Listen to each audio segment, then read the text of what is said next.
Triple integration में ऐसे type के क्वेश्चन सॉल्व करने में बहुत सारे बच्चों को प्रॉब्लम आती है। They keep on putting the limits but never get the answer in examination.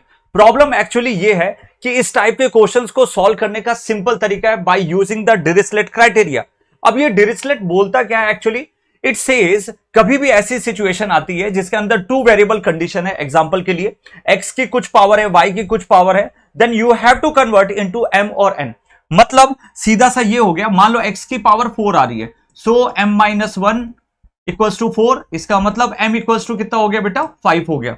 इस तरीके से सबकी केवल पावर का यूज करके you can find the answer. और जैसे यहां पे लिखा है x² yz dx dy dz, इसको सिंपल से सॉल्व करना है and you will have the limits, है ना, बट अलग से करोगे तो टाइम लग जाएगा। मैं बस यहां पे क्या कर रहा हूं, x/a को u लूंगा, y/b को v लूंगा, z/c को w लूंगा।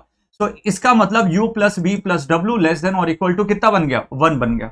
सो यदि कंडीशन को थोड़ा सा रिफॉर्म करोगे, x = au, y = bb, z = cw और उनके डिफरेंशियल वैल्यूज ले लो। Just you have to put the value i = triple integration x² की जगह लिखना है a² u², दूसरा y की जगह लिखना है b × v, z की जगह आपको क्या लिखना है, that is c × w।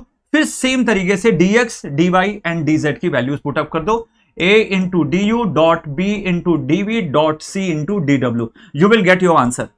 This is the triple integration and keep the constant outside, कचरा कचरा घर के बाहर। सो ये बन गया a³ a² × a, b × b, this is b², c × c, that is a c², put the triple integration और जितने भी वेरिएबल्स हैं सबको एक साथ ले आओ, that is u² v w du dv and dw।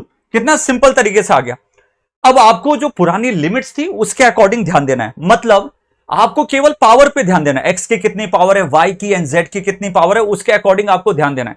तो देखो बड़े सिंपल तरीके से यू कैन राइट 2 = m - 1, इसका मतलब m = कितना हो गया 3। तो इसका आंसर कितना बन गया, a³ b² c² gamma m, ठीक है, gamma m is the gamma 3, so I will write the gamma 3, this is gamma 2, this is gamma 2 divided by, सबको ऐड कर दो 3 + 2 + 2, सो 3 + 2 + 2 + 1 लास्ट में लगा देना and that is your answer. मतलब आपको इंटीग्रेट करने की जरूरत ही नहीं पड़ी, विदाउट यूजिंग द इंटीग्रेशन आपने इसको सॉल्व कर लिया।